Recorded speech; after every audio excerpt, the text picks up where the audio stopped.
가장 중요한 축에 있는 부분들 몇 개를 살펴볼 것인데요. 이 위쪽에 나와 있는 것이 아눈치아타 광장이고요. 그리고 쭉 이어지는 축과 성당, 그리고 시뇨리아 광장, 비치미술관, 베키오다리가 나옵니다. 그래서 먼저 저희는 아눈치아타 광장에 대해서 살펴볼 건데요. 아눈치아타 광장은 아눈치아타 성당과 수도원, 그리고 광장이 있고요. 그리고 오른쪽 부분에 피렌체 고아원이 있습니다. 근데 이 고아원 건물은 굉장히 중요한 건물이고요. 그리고 이 옆에 고아원이 지어진 후 한 90년 후에 안토니오 디 상갈로라는 르네상스 건축가가 추가한 건물이 있습니다. 저희는 이쪽 부분 길에서 이렇게 올라오면서 볼 텐데요. 한번 이거를 항공사진으로 한번 다시 보면 이 오른쪽 부분 이렇게 기둥이 있고 아케이드가 있죠. 그래서 여기가 바로 피렌체 고아원이 되고요. 이쪽 부분이 메인 성당과 수도원이 있습니다. 그래서 수도원에는 항상 보면 이렇게 회랑이 있어요. 그래서 성당을 여러분들이 들어와서 보시게 되면은 성당만 보시지 말고 반드시 유럽의 성당에는 거의 대부분 수도원이 있고 그 수도원에는 회랑이 있습니다. 그래서 이런 회랑들을 같이 보고 오셔야 이 전체의 수도원과 성당을 봤다라고 말씀을 하실 수가 있는 거죠. 그리고 이 옆에는 상갈로가 추가한 부분이 있고요. 저희는 저쪽 부분이 피렌체 대성당이고 피렌체 대성당 쪽에서 이렇게 접근하는 장면을 한번 보도록 하죠. 그래서 쭉 접근하다 보면은 앞에 말을 탄 기마상이 있고 저 앞에 성당의 전면부가 나오죠. 이렇게 좌우대칭의 장면이 나오고 가운데는 기마상이 서 있죠. 오른쪽 부분의 건물을 한번 유심히 볼 건데요. 이 건물이 바로 르네상스의 최초의 건물이라고 건축비평가 펩스너가 얘기하는 오스피달레 델리 이노첸티라는 브루넬리스키의 건물입니다. 이 건물은 보육원 또는 고아원으로 사용이 되었었는데요. 이 건물의 모습을 보면 굉장히 가느다란 기둥으로 지탱이 되어 있고요. 이런 가느다란 기둥에 코린티안 오더가 붙어 있고 그 다음에 아치들로 이루어져 있습니다. 그리고 전체적인 구성이 굉장히 수평적인 모습을 가지고 있고요. 그리고 2층 부분은 삼각형 모양의 지붕 형태를 가지고 있는데 이거를 건축사에서는 페디먼트라고 부르죠. 그래서 페디먼트들이 반복되는 구성으로 되어 있습니다. 그래서 이런 종류의 구성이 고딕 시대에는 없었던 구성인데요. 이거를 브루넬리스키가 로마 시대나 그리스 시대를 연구하면서 다시 이런 종류의 양식을 부활시켰고 그래서 이거를 그가 설계한 오스피탈레 델리 이노첸티에 적용을 했습니다. 그래서 그냥 겉으로 딱 보기에도 이게 고딕 시대의 건물보다는 그리스나 로마 시대의 건물들을 떠올리고요. 그리고 뭔가 수직적이고 신적인 느낌보다는 인간적인 휴머니즘적인 느낌이 납니다. 그래서 이런 종류의 방식을 사람들이 보고서 뭔가 이게 그리스 로마의 유산을 우리가 다시 부활시킬 수 있겠다라는 생각을 했다고 하죠. 안쪽으로 들어가면 역시 중정이 하나 나오고요. 그 안쪽에 회랑이 있는 모습을 보실 수가 있습니다.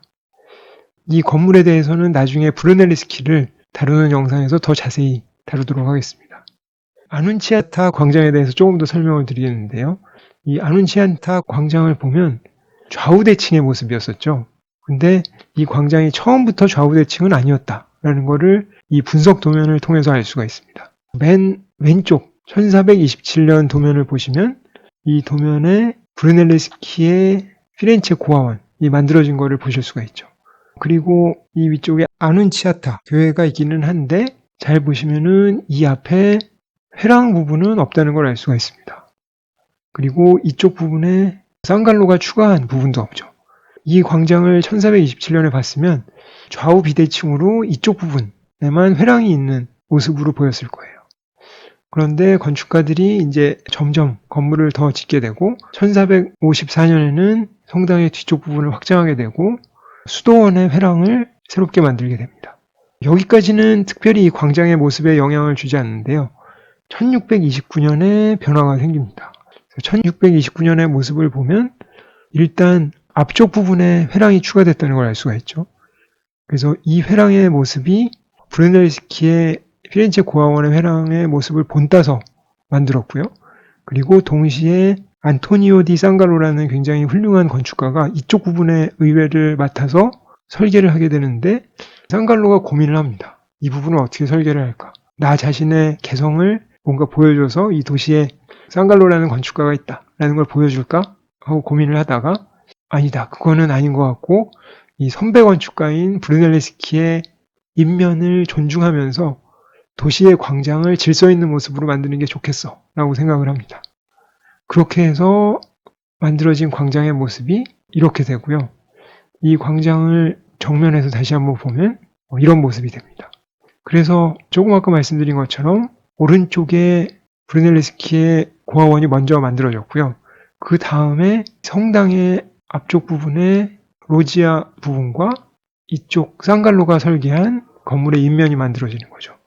근데 이 나중에 만들어지는 두 개의 건물은 철저하게 브루넬레스키 인면을 존중하고 있습니다. 그래서 이게 반드시 가장 최선의 광장을 만드는 방법이라고 얘기할 수는 없죠. 중세의 광장들을 보면은 네 면이 다 서로 다른 종류의 형태와 기능을 가지고 있으면서 굉장히 활기찬 광장을 만들거든요. 그래서 그런 역동적인 광장을 만들 수도 있는데 르네상스의 정신은 역동적이기보다 어떤 정적인 질서, 수평적인 질서를 만드는 것이었습니다.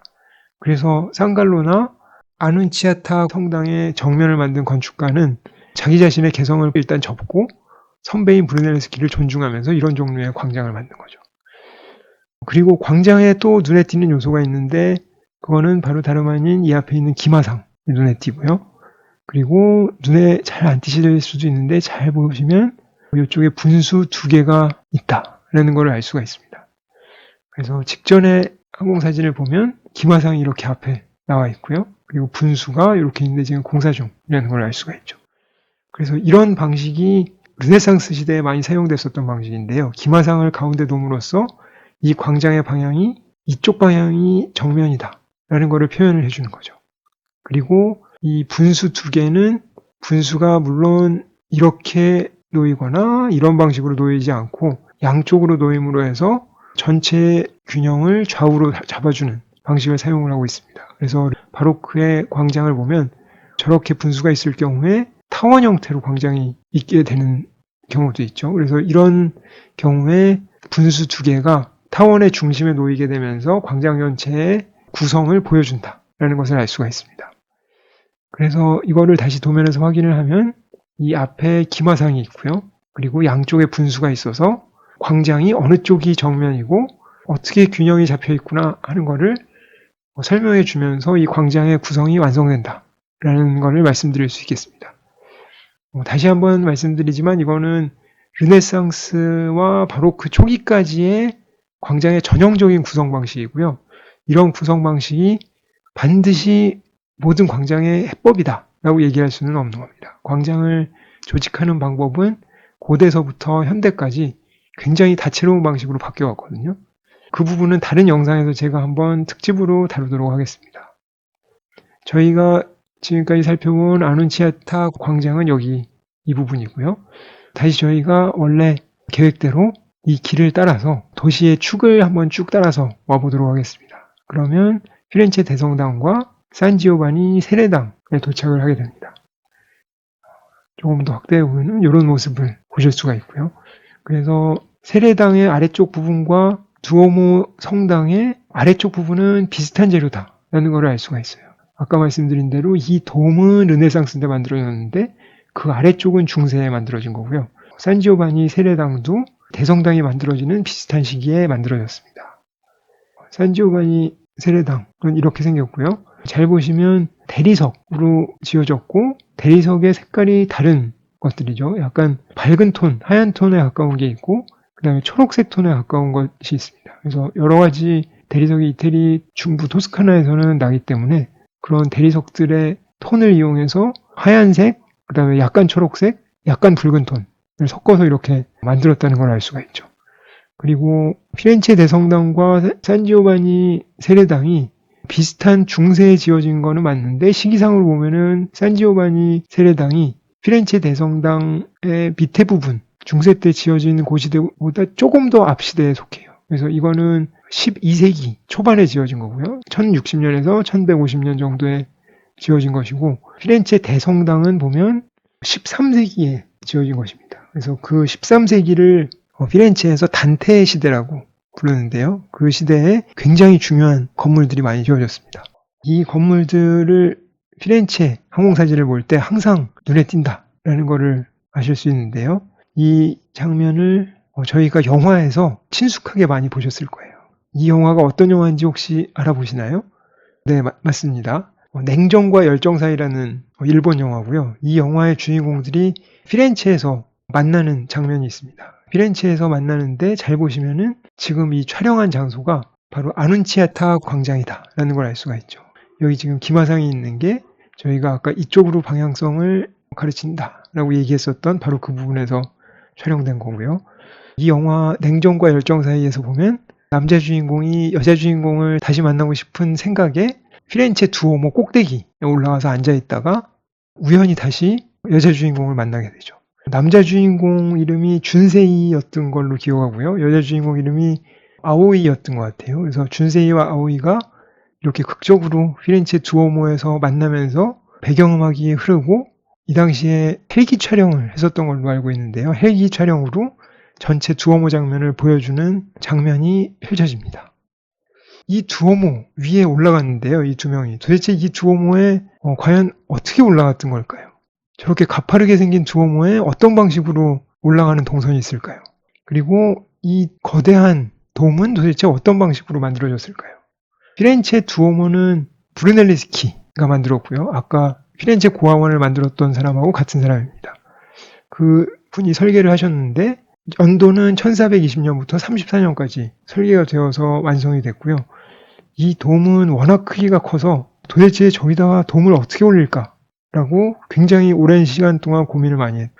그래서 이 돔의 크기를 보시면은 원 형태가 있으면은 직경이 42m고요. 이 높이가 52m, 그러니까 52m, 42m 직경인데 중세 때, 그러니까 13세기 때에 이 아래쪽 부분은 다 만들었던 거죠.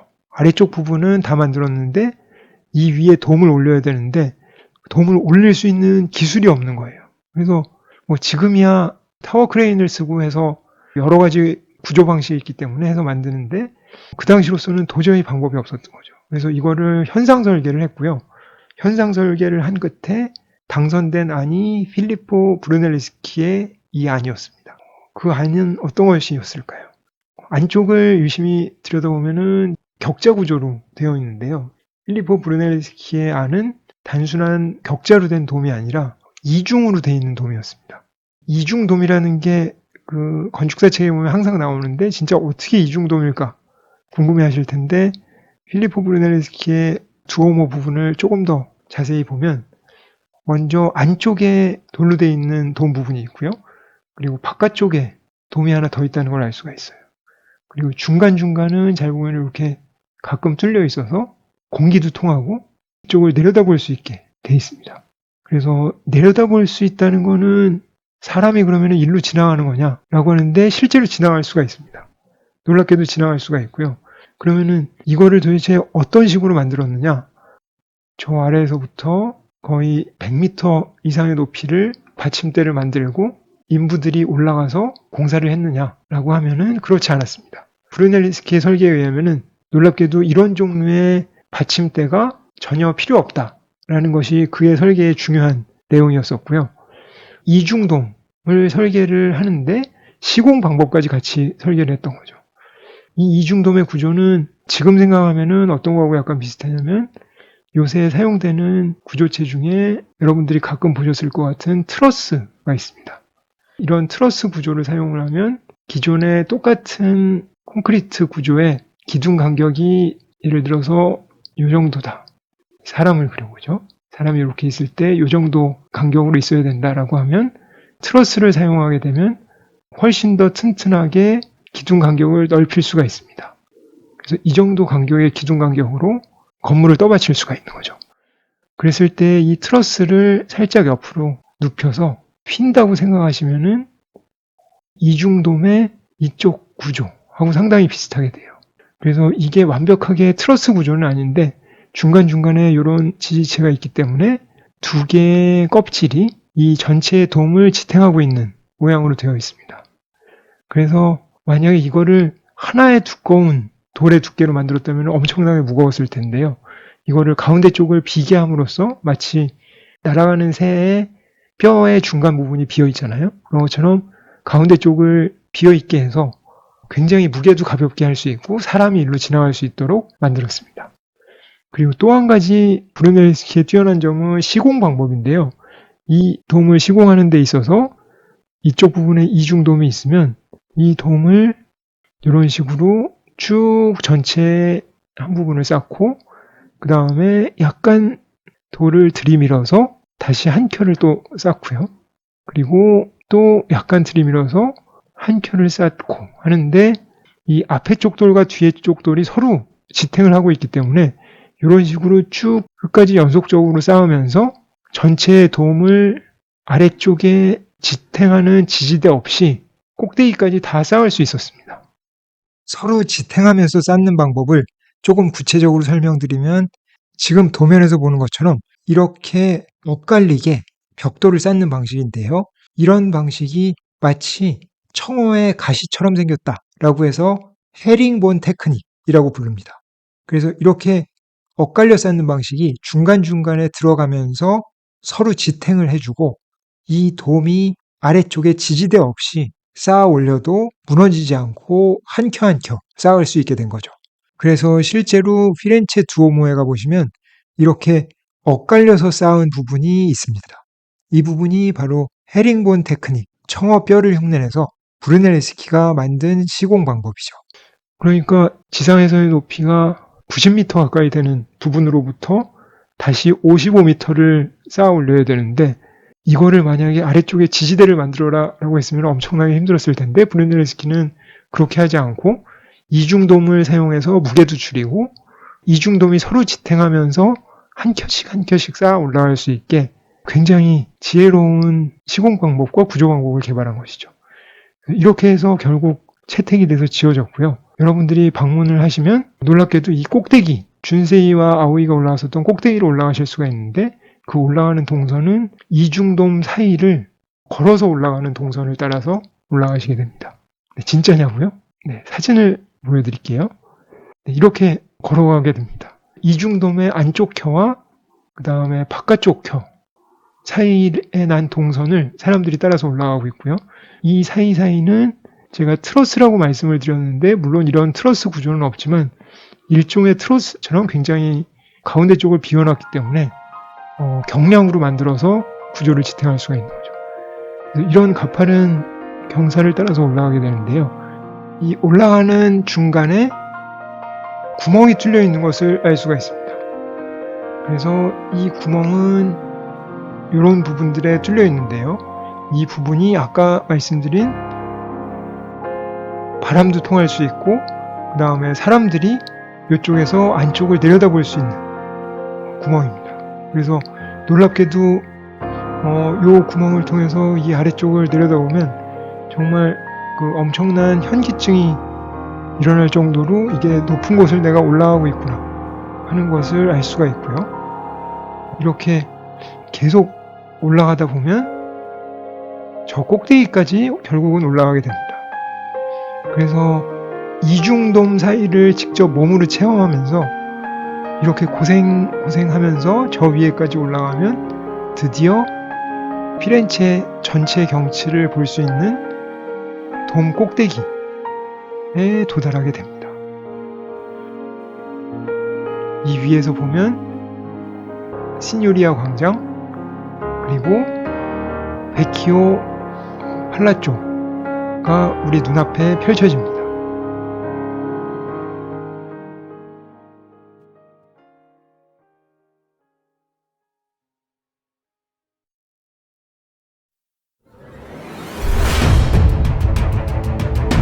시뇨리아 광장과 베키오 팔라쪼는 어떤 방식으로 구성되어 있을까요?